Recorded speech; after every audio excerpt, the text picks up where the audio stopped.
Hi, I'm Amy and welcome to my channel. This channel is all about merging spirituality and psychology so that you can manifest your relationships. And this is video 5 in my Neville Goddard series, and today we're going to discuss revision.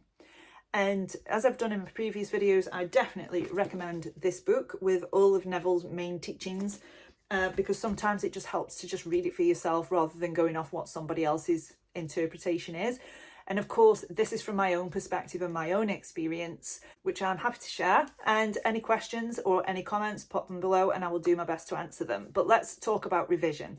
So Neville does discuss revision quite a lot, and revision is one of the main techniques. So the basis of revision is if there was an undesirable circumstance or situation, that you can imagine that situation exactly how you want it to be. Now, again, with a lot of Neville teachings, this is being diluted because personally, again, this is my own opinion. Personally, I don't believe that revision is possible without healing. With small things, absolutely. With small things that don't bother you too much, yeah, absolutely, revision will work. Even if you can just say to yourself, oh, I wish that had gone this way. To me, that's revision. So what about the big things that have happened? Say you've been through a really painful breakup and you want to revise that. I'm not saying that this can't be done, but what I am saying is that you do need to process that first. Because if you are just going back and imagining that that thing never happened, you are going to feel like you're lying to yourself and you're going to feel a little bit delusional because it did happen. And you might as well just accept that that's happened. When you can sit in a place of non-resistance to what's happened, it's going to pass a lot more quickly than you fighting with it and trying to revise over it when this painful thing did happen.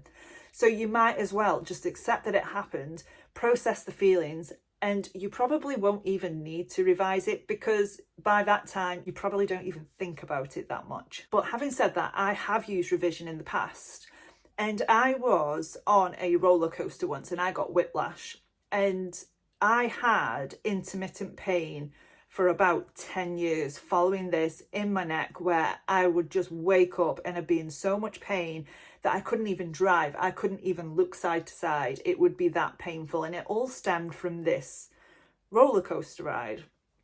So when I'd first got into Neville's teachings, I had come across revision and thought, right, okay, I'm going to try this and I'm going to revise it. I'm going to revise this roller coaster ride. And I did. I imagined that the roller coaster ride was finished, and instead of going, ow, I got off the ride and wanted to go on again. I'd imagined that I'd really enjoyed it and that I wanted to go on again. And it worked, and I haven't had any pain since. So I am not saying that revision can't work, but what I am saying is if it's a really painful circumstance, particularly if it's something that continues happening, if it's a deep-rooted pattern that you have, then revision isn't going to do an awful lot aside from make you feel a bit delusional that you're denying this thing ever even happened. So what I would encourage you to do is process some of those feelings first. And if you feel like you need to, then go into revision. Then do it. Because what we don't want to do is we don't want to use revision as a way of ignoring or denying what's really going on within us. We don't want to get into the habit of paving over things that are unhealed within us. We don't want to use it to feel better.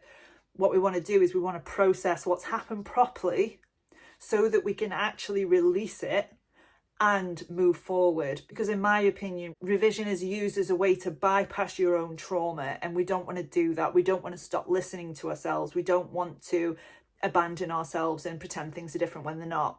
So I hope you found that video useful. If you did, drop a comment below or ask any questions and I will answer them. But I will see you in the next video.